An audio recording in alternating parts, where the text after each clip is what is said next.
అందరికీ నమస్కారం. ఈరోజు మనం ఎవరి మాట వినాలి అనే ఒక చిన్న కథ చెప్పుకుందాం. అనగనగనగా తిమ్మాపూర్ అని ఒక ఊరున్నది. అక్కడ రాజయ్య అని ఒక రైతు ఉండేవాడు. ఆ రాజయ్య దగ్గర ఆవులు, బర్రెలు చాలా ఉండేవి. వీటితో పాటు ఒక గాడిద కూడా ఉండేది. ఏదన్నా అవసరమై అంగడికి పోవాలన్నా, పొలంకి ఏదైనా సామాన్లు తీసుకుపోవాలన్నా ఆ గాడిద మీద వేసుకొని పోతుండేవాడు. గాడిదను కూడా ప్రేమగా చూసుకుంటుండేవాడు. ఇట్లా చాలా రోజులు గడిచింది. ఒకరోజు రాజయ్య ఆదివారం రోజు అంగడికి పోదామని రెడీ అయినాడు. గాడిదని తీసుకొని పోతున్నాడు. అయితే అతని మనవడు కూడా, తాతయ్య నేను కూడా ఈరోజు నీతో అంగడికి వస్తాను అని చెప్పాడు. రాజయ్య అప్పుడు సరే రా అని మనవడిని తీసుకొని అంగడికి బయలుదేరాడు, ఈ గాడిదని పట్టుకొని. కొంత దూరం నడుచుకుంటూ వెళ్ళగానే ఆ ఊర్లో కొంతమంది తనకి కనిపించారు. కనిపించి, రాజయ్య ఎక్కడికో పోతున్నావు అని అడిగారు. అంటే ఏం లేదు, అంగడికి పోతున్నాను, ఇవాళ నా మనవడు కూడా అంగడి చూస్తా అన్నాడు, అందుకే తీసుకొని పోతున్నాను అని చెప్తాడు. అవునా, సరే మంచిదే, కానీ మరి గాడిదనేమో ఊరికే నడిపిస్తున్నావు, మీరిద్దరేమో నడుచుకుంటూ పోతున్నారు, ఇదేంది అని అంటారు. గాడిద మీద కూర్చోవచ్చు కదా హాయిగా, చిన్నపిల్లాడు పాపం మీ మనవడు, అతనన్నా కూర్చోబెట్టచ్చు కదా అని అంటారు. అనంగానే రాజయ్య కూడా నిజమే అనిపిస్తుంది. మామూలుగా ఇప్పుడు ఎండాకాలం, ఎండ కూడా బాగానే కొడుతుంది, మనవాడు చిన్నపిల్లాడు అని చెప్పేసి ఆ మనవాడిని తీసుకొని గాడిద మీద కూర్చోబెడతాడు. కొంత దూరం ఇట్లా వెళ్తారు. వెళ్ళగానే మళ్ళీ ఇంకో కొంతమంది కనిపిస్తారు. తిమ్మాపూర్ అనే ఊరు చిన్నది కదా, చాలామంది తెలిసిన వాళ్ళు ఉంటారు. ఇంకా కొందరు కనిపిస్తారు అన్నట్టు. కనిపించి, రాజయ్య ఎక్కడికో పోతున్నావు అని అడుగుతారు. అంటే ఏం లేదు, ఇట్లా అంగడికి పోతున్నా అని చెప్తాడు. అయితే వాళ్ళు అంటారు, ఇదేంది నీ మనవడు చిన్నపిల్లాడు, అతన్ని నడిపిస్తే బాగుంటుంది, వాళ్ళకేంది హాయిగా ఆడుతూ పాడుతూ తిరిగే పిల్లలు, నువ్వు పెద్దవాడివి కదా, నువ్వు గాడిద మీద కూర్చోక మనవడిని కూర్చోబెడతావా? అయినా ఈ కాలం చిన్నపిల్లలకైతే పెద్ద చిన్న లేదు, తాతనేమో నడిపిస్తున్నాడు, మనవడేమో గాడిద మీద కూర్చున్నాడు అని అంటాడు. అనంగానే ఆ మనవడు కూడా ఈ మాటలు వింటాడు. కొంచెం చిన్నపిల్లాడు అన్నట్టు, అన్ని బుద్ధి తెలుసు ఆ అబ్బాయికి. రాజయ్యకు కూడా నిజం అనిపిస్తుంది, తను పెద్దవాడు కదా తొందర అలసిపోతాడు, మనవాడు చిన్నపిల్లాడు నడిచినా కూడా తొందర ఆడుతూ పాడుతూ తిరిగే పిల్లాడు కదా, అలసట ఉండదు, తొందర అలసట తీరుతుంది అని చెప్పేసి అప్పుడు ఏం చేస్తాడు, మనవాడిని దించి తను కూర్చుంటాడు. తను కూర్చొని ఇంకా కాస్త దూరం పోతారన్నట్టు. పోగానే ఇంకా కొంతమంది తెలిసిన వాళ్ళు కనబడతారు. ఎందుకంటే అంగడికి పోయే దారి కదా, ఊర్లో వాళ్ళు కూడా అంగడికి పోతుంటారు. అప్పుడు ఇంకా కొంతమంది కనబడి, ఇదేంది రాజయ్య పాపం, చిన్నపిల్లాడిని నడిపిస్తున్నావు, నువ్వేమో గాడిద మీద పోతున్నావు, ఎవరికైనా ఎండనే కదా, అయినా నీ గాడిదకు బరువు మోసుడు అలవాటే కదా, ఇద్దరు కూడా కూర్చోవచ్చు దాని మీద, ఏమున్నది హాయిగా వెళ్ళిపోతారు తొందర అని అంటారు. అనంగానే రాజయ్యకి ఇది కూడా నిజమే అనిపిస్తుంది. గాడిద ఏంటంటే బరువులు మోస్తుంది కదా, దానికి పెద్ద అలసట అనిపించదు.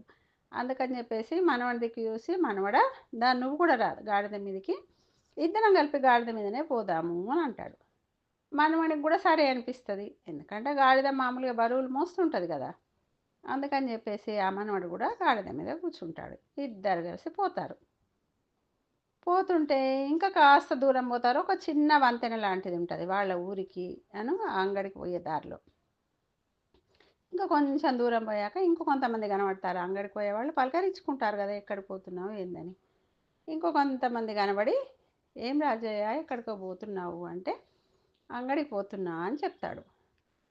అవునా, నిజమే, కానీ నీ గాడిద పాప ఎన్ని రోజుల నుండి నీకు సేవ చేస్తున్నది, అది కూడా ముసలిది అయిపోయింది కదా, మీరిద్దరు గాడిద మీద కూర్చున్నాడు న్యాయంగా ఉన్నదా నీకు? అది ఎంత ముసలిదైంది చూడు, ఎండకు అది దానికి చేతన కూడా అవుతలేదు, అడుగు కూడా పడతలేదు, అంత సేవ చేసిన దాన్ని నువ్వు ఇట్లా చేస్తావా, దాన్ని ఇంత కష్టపెడతావా నువ్వు అని అంటాడు. అనంగానే రాజయ్య మళ్ళీ ఆలోచనలు పడతాడు పాపం.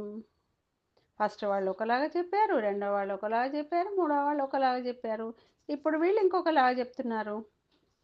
ఏం చేయాలో అర్థం కాలేదు. ఇది కూడా నిజమే అనిపించింది, గాడిద కూడా చాలా రోజులు ఉండి పని చేస్తుంది కదా తన దగ్గర, పాపం అది కూడా పెద్దదైపోయింది ఎండకు, మళ్ళీ ఇద్దరు కూడా కూర్చున్నారు కదా, ఈ బరువు మోసేందుకు దానికి కూడా కష్టమవుతుండవచ్చు అని చెప్పేసి మనవడితో అంటాడు, నాకు నిజమే అనిపిస్తున్నది మనవడ, మన ఇద్దరం కిందికి దిగుదాం, దిగి మెల్లగా నడుచుకుంటూ పోదాము అని అంటాడు. అనగానే మనవడు కూడా సరే అంటాడు. వాళ్ళిద్దరు దిగుతారు. ఎండాకాలం అయి పాపం గాడిద కూడా పెద్దదైపోయింది, అది కొంచెం అలసటగా నడుస్తుంటుంది మెల్లమెల్లగా. అప్పుడు అనిపిస్తుంది రాజయ్యకు, ఇట్లా కాదు, దీన్ని మెల్లగా నీడపట్టున తీసుకొని పోదాము, ఎట్లా అయినా దీనికి కష్టం కాకూడదు అని అనుకుంటాడు. అనుకొని అప్పుడు తను ఇంకొక ఆలోచన చేస్తాడు అన్నట్టు. ఏమని, ఈ గాడిద కూడా బాగా అలసిపోయింది కదా, దీన్ని కాసేపు మోసుకొని వెళ్తే ఎట్లా ఉంటుంది అనే ఆలోచన వస్తుంది. రాగానే మనం అంతే చెప్తాడన్నట్టు, గాడిద కూడా బాగా అలసిపోయింది, మనం ఇద్దరం ఎక్కి కూర్చున్న తర్వాత దీన్ని మోసుకొని పోదామంటే మనవాడు కూడా సరే అయితే కాస్త దూరం మనం దీన్ని మోసుకొని పోదాం, తర్వాత మళ్ళీ మామూలుగా నడిపిద్దాము అని అంటాడు. అని ఇద్దరు కలిసి ఒక కర్రకు గాడిదను తాళ్ళతో కట్టి ఆ వంతెన మీద నుండి మెల్లగా పోతుంటారు. పోతుంటే ఏమవుతుంది, మనవడేమో చిన్నపిల్లాడు, తాతనేమో ముసలాయన. పాపం ఈ ఇద్దరు ఆ గాడిద బరువును మోయలేకపోతారు. మోయలేక ఆయనతో చేయి జారుతుంది. చేయి జారి గాడిద నీళ్ళలో కొట్టుకపోతుంది. అయ్యో అనుకుంటారు, ఇంత మంచి గాడిదను ఇంత ఇలా అయిపోయింది, మనకు నీళ్ళలో జారిపోయింది. పాపం ఆ పిల్లాడేమో చిన్న పిల్లాడు, ఈయననేమో పెద్ద మనిషి కదా, అయ్యేసరికి ఇట్లా అయిపోయింది అనుకోని సంఘటన జరిగి గాడిద నీళ్ళలో కొట్టుకపోతుంది. ఇద్దరు చాలా బాధపడతారు. ఇంటికి వస్తారు. ఇంటికి వచ్చి ఇంట్లో వాళ్ళకి చెప్తే కూడా అందరు చాలా బాధపడతారు. గాడిద మనకు ఎంతో సేవ చేసింది, పాపం చాలా మంచిది ఉండే, ఇట్లా ఇట్లా అయింది అంటే ఆ తాత జరిగిందంతా ఇంట్లో వాళ్ళకి చెప్తాడు. ఇంట్లో వాళ్ళు చాలా కోపడతారు అన్నట్టు. మీరు వెళ్తున్నప్పుడు ఒకళ్ళు చెప్పిన మాట వినాలే కానీ ప్రతి వాళ్ళు ఏదో ఒకటి చెప్తుంటారు. వాళ్ళ ఆలోచనకు తగ్గట్టు వాళ్ళు చెప్తారు. వాళ్ళు అన్నారని వీళ్ళు అన్నారని మనం అందరి మాటలు వినుకుంటూ కూర్చుంటే ఇప్పుడు నష్టం ఎవరికి అయింది, మనకే అయింది కదా, మన గాడిదనే పోయింది. అందుకని చెప్పేసి ఎప్పుడైనా కూడా అందరు చెప్పేది విన్నా కూడా మనకేది మంచిగా అనిపిస్తే అది చేయాలి. ఎందుకంటే ప్రతి వాళ్ళు కూడా వాళ్ళ కోణంలోంచి మనకు చెప్తారు, ఇలా చెయ్యి అలా చెయ్యి అలా చెయ్యి అని. 10 మంది చెప్పే మాటలు వింటే ఏది కాకుండా అయిపోతుంది, నష్టం జరుగుతుంది మనకు. అందుకే ఎప్పుడు కూడా తొందరపడకూడదు. వేరే వాళ్ళు చెప్పిన మాటలు వినాలి, వినొద్దని కాదు, కానీ తొందరపడి అందరి మాటలకు మన నిర్ణయాలు తీసుకుంటే ఏ పని కూడా సరిగ్గా కాదు కదా. అట్లా మన నిర్ణయం మనకు ఉండాలి. అట్లా అందుకని జాగ్రత్తగా ఆలోచించుకొని మన నిర్ణయాలు మనం తీసుకోవాలి. బాగుంది కదా కథ.